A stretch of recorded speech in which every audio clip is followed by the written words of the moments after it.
Shalom mes frères et sœurs. Aujourd'hui, nous allons encore parler de Jésus. Amen. Et j'aime parler de Jésus-Christ. C'est lui qui m'a sauvé. C'est lui qui m'a délivré. Vous ne pouvez même pas imaginer. On peut monter et descendre comme ça, on est captif dans les ténèbres. Mais je vous rassure que Jésus-Christ délivre de toute captivité. De tout ce qu'on appelle sorcellerie, diable, comme on le dit souvent dans le pays que je viens, les nîmes, voilà, Jésus délivre. Son nom seulement les fait fuir. Amen. Donc aujourd'hui, nous allons parler de son nom-là. Le nom de Jésus. Amen. Et le nom originaire de Jésus, c'est Yeshua. Yeshua. Dans la langue hébraïque. Yeshua. Dans la communauté, si je peux dire ça, juive, dans lequel il est né dans la chair. Amen. Et le Seigneur m'a mis à cœur de faire un témoignage que moi-même j'ai vécu pour booster la foi de quelqu'un, pour ramener quelqu'un à élever le nom de Jésus. Même si tu n'as rien à dire, parce que des fois, nous pensons que prier, c'est ça seulement qui délivre. Mais des fois, il faut louer le nom du plus haut, du Tout-Puissant, qui est élevé au-dessus de tout. Tu élèves son saint nom. Oui, son nom est saint.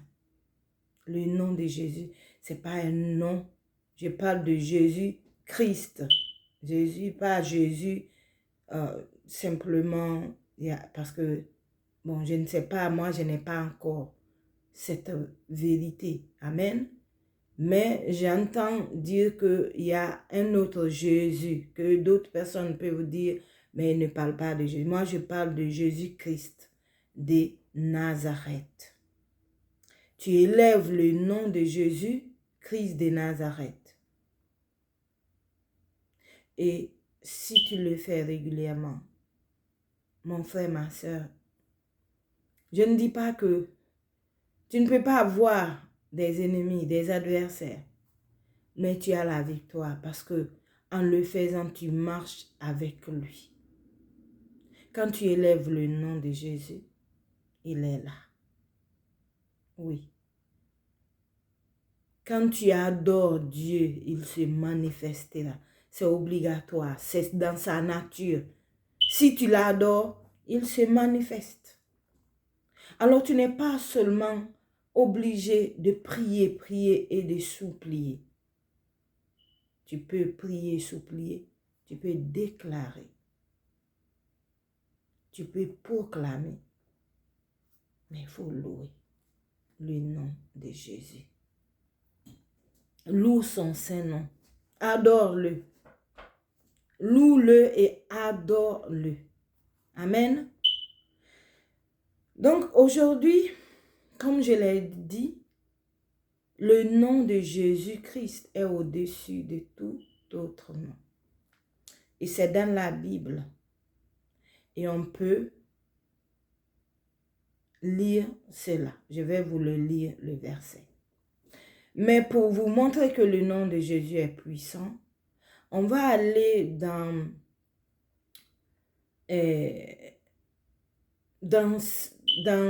certains livres de la Bible. D'abord, ça c'est bien avant l'œuvre de la croix. Pour comprendre que Jésus, comme je l'ai dit dans l'autre vidéo, il est premièrement 100% homme, 100% Dieu.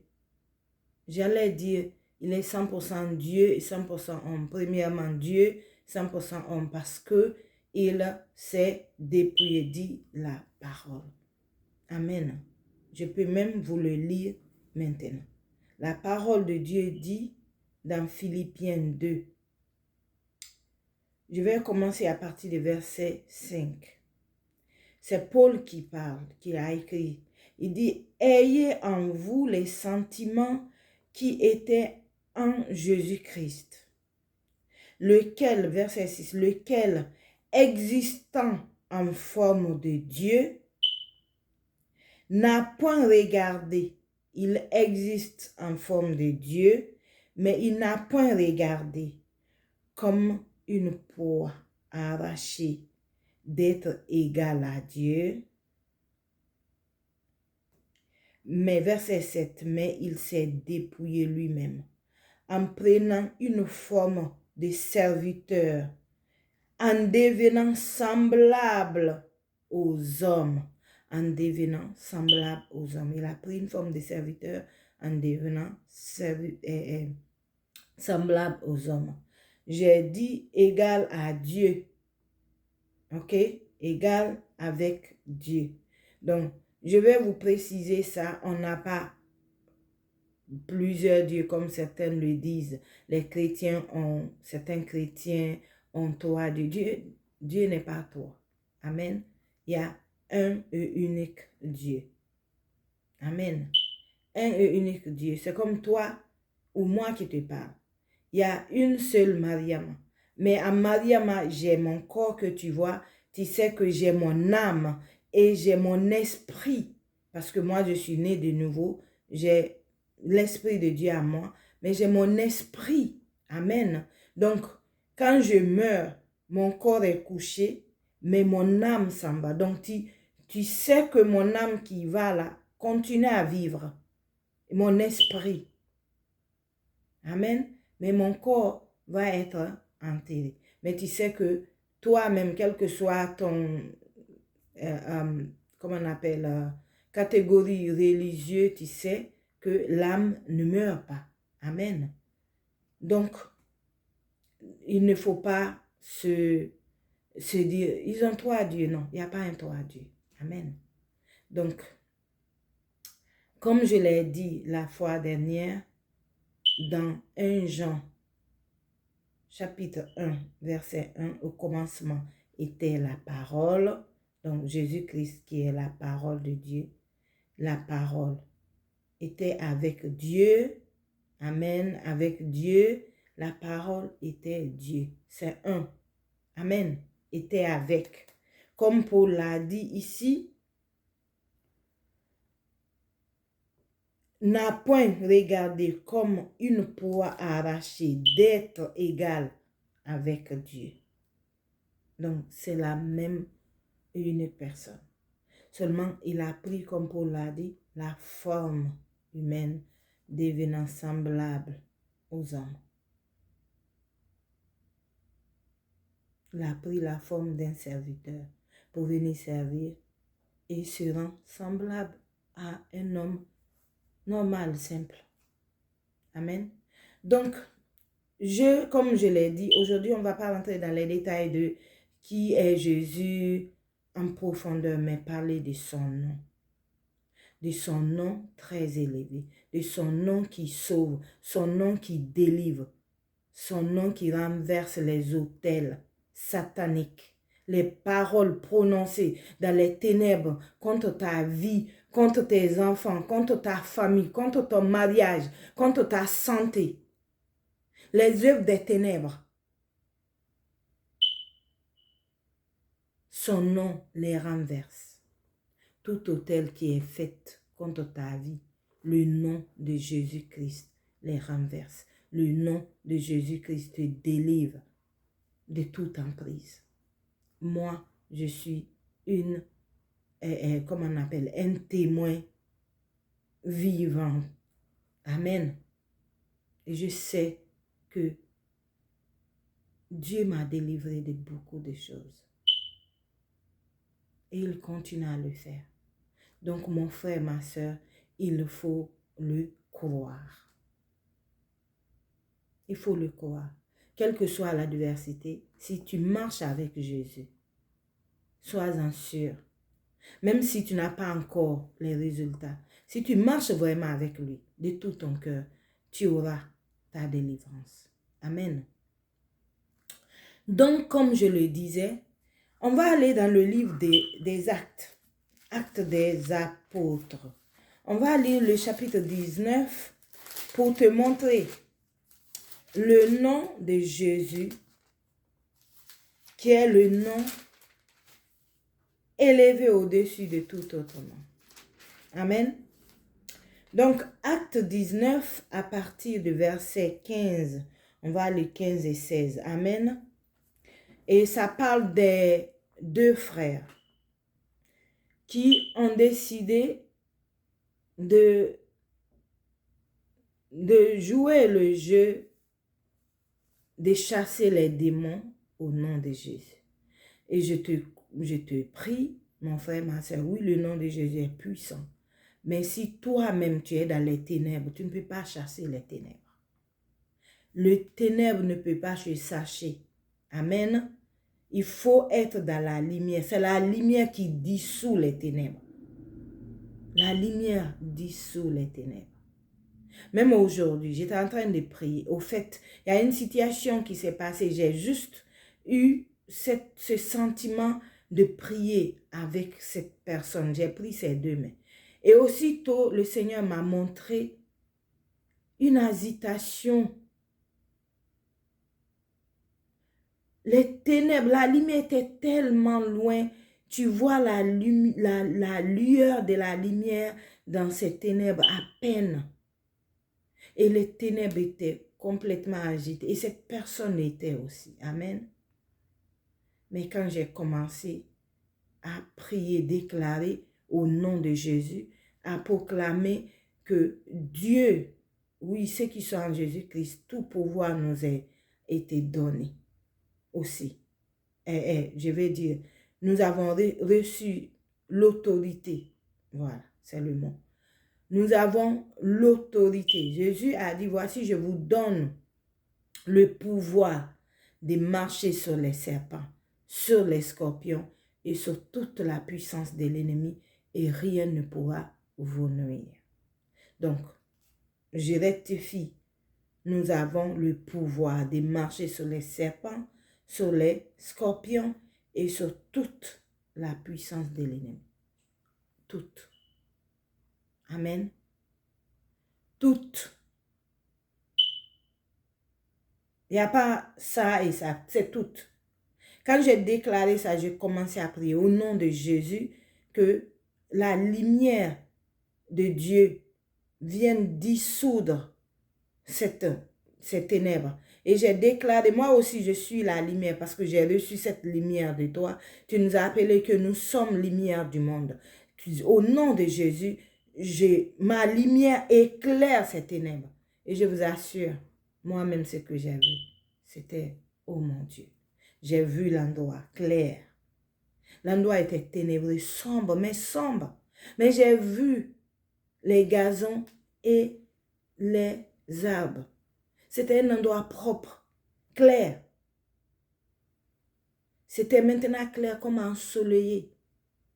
Mais au début, au moment que je tenais la main de cette personne, amen, c'était tellement noir. Comme la nuit où il n'y a même pas de lune ou les étoiles. Le nom de Jésus-Christ est tout puissant. Son nom et lui, c'est la même chose. Mais aujourd'hui, je vais parler seulement de son nom. On va lire à partir du verset 15, comme je l'ai dit. J'essaie de vous expliquer, c'était deux frères qui ont décidé de prier, de délivrer quelqu'un qui est possédé plutôt d'un esprit impur. Amen. Donc, l'esprit malin, verset 15. L'esprit malin leur répondit, quand ils ont commencé à prier au nom de Jésus, à cet esprit de sortir de ce corps. Parce qu'ils ont vu Paul le faire et peut-être d'autres personnes aussi qui sont des chrétiens. Et ils ont essayé de le faire. L'esprit malin leur répondit, je connais Jésus. Et je sais qui est Paul, mais vous, qui êtes-vous? Et le verset 16, la parole de Dieu dit, et l'homme dans lequel était l'esprit malin s'élança sur eux, se rendit maître de tous les deux et les maltraitèrent de telle sorte qu'ils s'enfuirent de cette maison nus et blessés. Pourquoi j'ai voulu cela? C'est pour vous dire que les démons, le diable, il connaît qui est Jésus. Et ici, on parle de Paul parce que Paul a été beaucoup utilisé par le Seigneur. Amen. Et les démons connaissent Paul vraiment. Les autres apôtres aussi. Mais dans cette circonstance, on parlait, je pense que c'était l'endroit où Paul était connu pour répandre la parole de Dieu au milieu des païens. Parce que lui, il a été choisi pour le salut des païens. Amen. Donc, c'est juste pour dire que les démons connaissent le nom de Jésus. Donc, si tu es enfant de Dieu, tu as le pouvoir de marcher sur les serpents, sur les scorpions et sur les serpents, et sur toute la puissance de l'ennemi. Eux, s'ils étaient des chrétiens, les démons n'allaient pas dire ça. Le démon allait les obéir et partir de ce corps. Comme Jésus avait dit à ce petit enfant, qu'on disait qu'il était lunatique, il tombait tantôt dans l'eau, tantôt dans le feu. Il a dit, sors de lui. Il a juste ordonné. Donc, si tu as comment on appelle ça? Une situation comme ça, il y a deux choses. Le Seigneur, par le Saint-Esprit, te dit de chasser. D'abord, tu as reçu un ordre de le faire. Deuxièmement, tu es un chrétien, un vrai. Pas un chrétien, tu dis tu es chrétien, tu vas à l'église. Et tu fais ce que les ténèbres, c'est-à-dire que le lundi, tu es avec les ténèbres. Le dimanche, tu es avec Jésus. Ce serait difficile de chasser les ténèbres autour de ta maison, autour de toi. Ou même pour aider un frère. Donc, j'ai voulu cela pour montrer que le nom de Jésus est puissant, que les démons le connaissent. Ils connaissent Paul parce que il a été puissamment utilisé par Jésus. Ils savent que c'est un serviteur, un vrai de Jésus-Christ. Mais les autres ne sont pas des vrais. Amen. Je ne vais pas m'attarder sur cette position, mais nous savons qu'il y a des personnes qui utilisent le nom de Jésus. Jésus même a dit, tous ceux qui disent Seigneur, Seigneur ne rentrent pas tous dans le royaume des cieux. Parce que il les dira, éloignez-vous de moi, je ne vous ai jamais connu. Il y en a qui se servent du nom de Jésus, mais ils ne connaissent pas le Seigneur. Mais si tu décides de le connaître, il se laissera connaître par toi. Amen. Donc, le nom de Jésus-Christ est le nom élevé au-dessus de tout autre nom, par son obéissance. Quand il est venu dans la chair, il nous a montré qu'on doit obéir au Père. Amen. On doit obéir au Père. Et c'est comme ça qu'on aura la gloire de Dieu dans nos vies. Parce que si on n'obéit pas, on ne peut pas vivre cette gloire. Amen. Et la Bible dit, c'est pourquoi Dieu l'a souverainement élevé. Et ça encore, c'est dans le livre des Philippiens. Et je vais vous le lire, le passage. Amen. Donc, au verset 8, je commence là. Parce que j'ai lu des 5 à 7. Je vais continuer. Le verset 8 dit, il s'est humilié lui-même. Jésus, on parle de Jésus, s'est humilié lui-même, se rendant obéissant jusqu'à la mort, même jusqu'à la mort à la croix. Et verset 9, c'est pourquoi aussi Dieu l'a souverainement élevé et lui a donné le nom au-dessus de tout autre nom. Au-dessus de tout nom plutôt. Verset 10.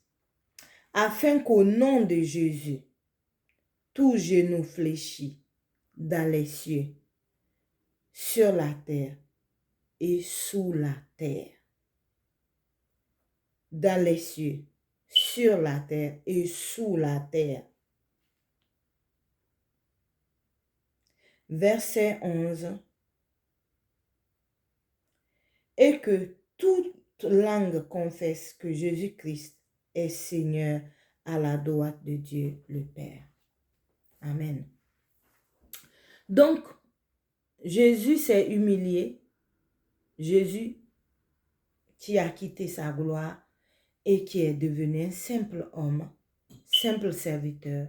Il s'est dépouillé lui-même, mais il s'est humilié au lieu de venir. Parce que les enfants d'Israël, pourquoi ils n'ont pas reconnu Jésus?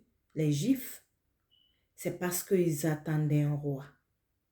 Ils ne savent pas que Jésus est roi, mais il a pris la forme des serviteurs pour venir délivrer l'homme d'abord. C'est sa première mission. La miséricorde, la grâce de Dieu pour que nous soyons sauvés du péché. Et Jésus reviendra en tant que roi. Mais n'attends pas que Jésus revienne roi. Parce qu'un roi juge, il viendra pour juger. Mais comme encore la grâce et sa miséricorde qui est encore sur la terre répandue, pour que tu sois sauvé de tes péchés, c'est au moment là, maintenant, qu'il faut l'accepter comme ton Seigneur et Sauveur. Parce que si tu attends qu'il revienne roi, il viendra pour te juger. Amen. Donc, comme on l'a lu ici, c'est pour ça son obéissance jusqu'à la mort et jusqu'à même la mort à la croix, qui est une mort pénible mais humiliante aussi. La façon dont les Romains faisaient ça. Et ceux qui ont regardé un peu les films de Jésus, vous avez vu comment il était presque nu. C'est comme ça, il pendait les gens au bois, en se moquant spécialement d'ailleurs de Jésus-Christ. Et même les Juifs se sont mis dedans pour dire qu'il a sauvé plusieurs personnes. Regarde, il ne peut même pas se sauver lui-même. Amen. Mais Jésus n'a pas fait ça parce qu'il n'était pas capable de se sauver, mais c'est parce qu'il a obéi pour que toi et moi, nous soyons sauvés, pour que l'humanité, tout homme qui croit en lui, soit sauvé. Le but, c'était ça, sa première venue en tant qu'une personne sur terre. Amen. Donc,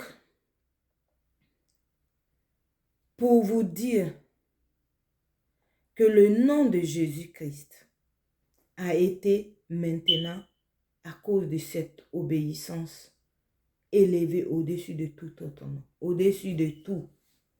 Tout nom, au-dessus de tout nom. Il n'y a pas exception. Au-dessus de tout nom.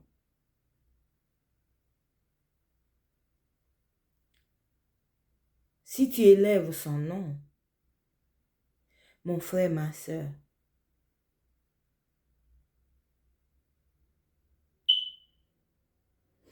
crois-moi, il y a des choses qui vont se faire dans ta vie. Il y a des choses parce qu'il va se manifester. Si tu ne peux pas prier, tu ne sais pas dire en ce moment précis, loue. Et même si les louanges ne viennent pas de toi, prends ton téléphone. Écoute les chansons qui élèvent son nom. Les chansons qui adorent son saint nom. Amen. Jésus a dit dans le livre de Matthieu que tout pouvoir m'a été donné. C'est sa dernière parole avant de monter au ciel. Quand il est ressuscité de la mort au 3e jour, il est resté avec les disciples pendant 40 jours. Et le jour où il devait partir, Jésus a dit ceci. On dit parce qu'il avait donné rendez-vous à ses disciples à Galilée, sur la montagne, où probablement ils avaient l'habitude d'y être. Mais la parole de Dieu dit, dès qu'ils se sont venus, il y en a, ils se sont prosternés. D'autres ont douté, mais se sont prosternés. Et Jésus s'est approché de lui. Il ne les a pas dit, ne vous prosternez pas. Si tu fais ça à un ange, il te dira de ne pas faire. Mais Jésus, sachant qui il est, et ceux qui ont eu la révélation de qui il était, se sont prosternés et n'ont pas douté. Amen. Et Jésus a dit ceci. La parole de Dieu dit dans Matthieu 28, verset 18. Je commence là. Jésus s'étant approché et leur parla ainsi. Tout pouvoir m'a été donné dans le ciel et sur la terre. Allez, faites, verset 19, faites de toutes les nations des disciples, les baptisant au nom du Père, du Fils et du Saint-Esprit. Et verset 20, et enseigne-leur à observer tout ce que je vous ai prescrit. Et voici, je suis avec vous tous les jours jusqu'à la fin du monde. Amen. Donc, Jésus est en train de dire, tout pouvoir lui a été donné dans les ciels et sur la terre. Pourquoi il a dit ça? On a lu qu'il s'est dépouillé. Amen. Il fallait qu'il se dépouille pour pouvoir vivre comme un homme simple, devenir serviteur. Amen. Dieu ne pouvait pas faire ça. Mais il a trouvé un corps, comme je l'ai expliqué dans plusieurs de mes vidéos, et il est devenu un simple homme, semblable, un serviteur semblable au simple homme, et il s'est dépouillé de son pouvoir divin. Maintenant, quand il a été crucifié, il est mort 3 jours dans le tombeau, 3e jour, il est ressuscité. Et en parlant à ses disciples-là, il dit, tout pouvoir lui a été donné. Et il ne faut pas oublier, tout pouvoir, Dieu a tout pouvoir. Amen. On peut dire, oh, comme il est Dieu, pourquoi il dit encore que tout pouvoir lui, il n'avait pas de pouvoir. Non, Dieu est Dieu, oui, mais Dieu est juste. Amen. Sinon, il n'allait pas nous laisser souffrir. Malgré son amour, à cause de sa justice, il a laissé nous, parce que l'homme a chuté dans le jardin d'Éden, en donnant tout ce que Dieu lui a donné au diable. Amen. Ce que Adam a fait, il a cru en ce que le diable a dit, il a mangé le fruit du mal, et du bien et du mal. Donc, Dieu s'est éloigné parce qu'ils ont connu le mal et le bien, et ils sont devenus pécheurs. Amen. Et là, le diable a pris contrôle sur l'homme. C'est là le diable a pris contrôle au nom Dieu, réellement. Dieu, oui, nous donne le souffle, mais le contrôle de que nous soyons esclaves du diable. Jésus est venu rétablir ça. C'est pour ça on dit, il nous a rachetés. Nous a rachetés veut dire, on était déjà achetés. Pour que quelqu'un vienne te racheter, Tu comprends? Jésus nous a rachetés des ténèbres. Parce qu'on s'est donné nous-mêmes, notre papa Adam et maman Ève nous a donné au diable dans le jardin d'Éden. Nous, on n'était pas là, mais on a hérité de ça. Jusqu'à ce que Jésus est venu. Et ceux qui croient en Jésus sont rachetés de ces ténèbres, de cette prison du diable. Et Jésus l'a fait avec son sang. Amen. Donc, Jésus nous a rachetés. Pourquoi il dit tout pouvoir? Ce pouvoir que le diable avait sur toi, là, n'a plus sur toi. Parce que lui, il est mort pour ça. Pour que tu sois délivré. Pour que tes péchés soient pardonnés. Pour que tu aies la vie éternelle. Donc, quand il dit tout pouvoir, il a pris le pouvoir que le diable avait sur toi. C'est retourné à Dieu. Il a pris le pouvoir de la mort qui faisait que quand l'homme mourait, ne partait pas directement à Dieu. Amen. Et la parole de Dieu dit, il est descendu jusqu'en enfer pour racheter ceux qui vont croire en ce qu'il dit. Amen. Donc, Jésus-Christ a fait cela. Donc, il a la clé de la mort, c'est lui qui le détient. La clé de l'enfer, c'est lui qui le détient.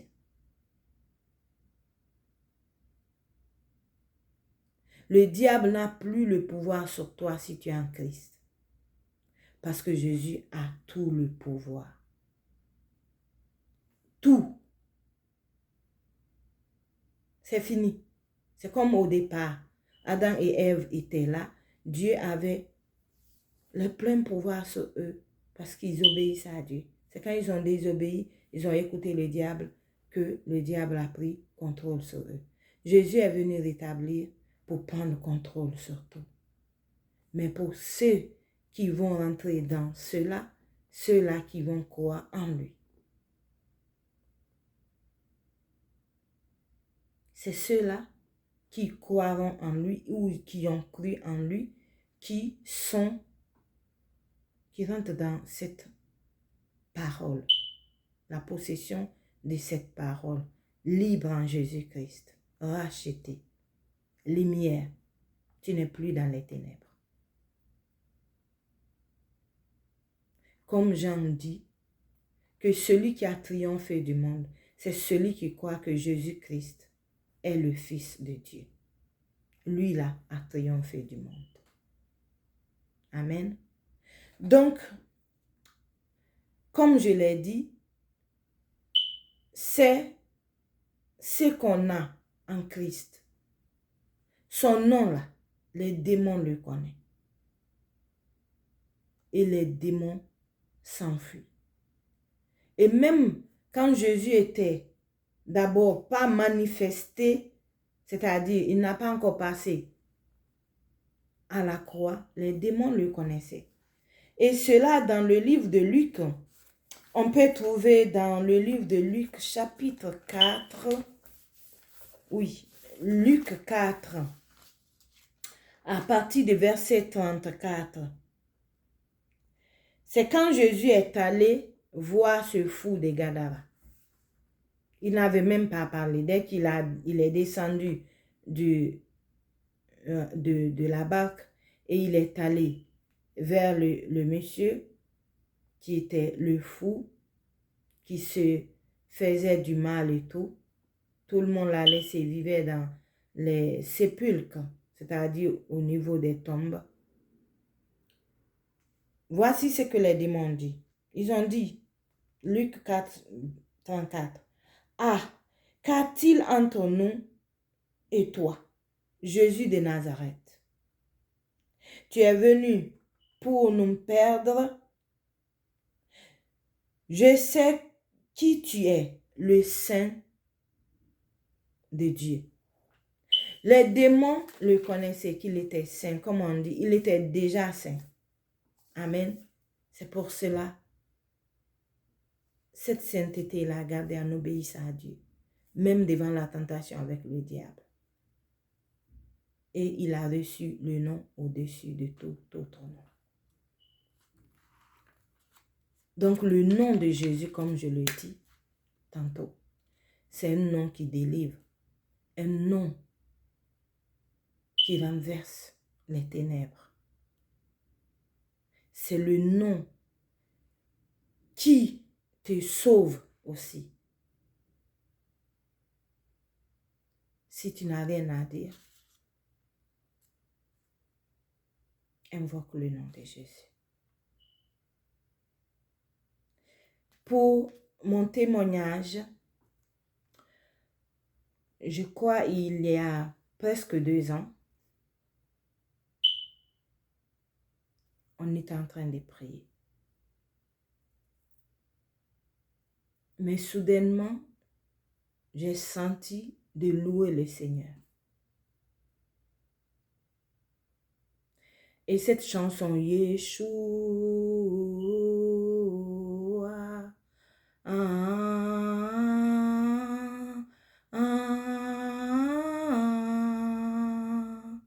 Yeshua,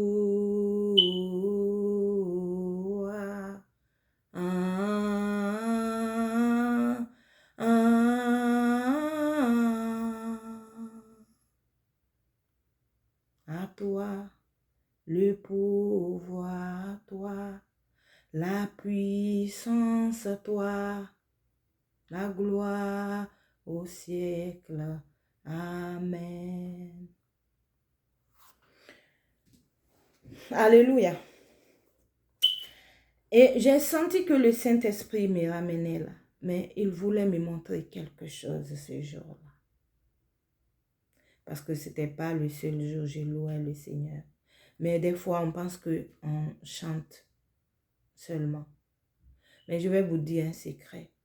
Quand on loue le Seigneur, ne prends pas garde à ta voix. Que ta voix soit rauque, que tu as une belle voix.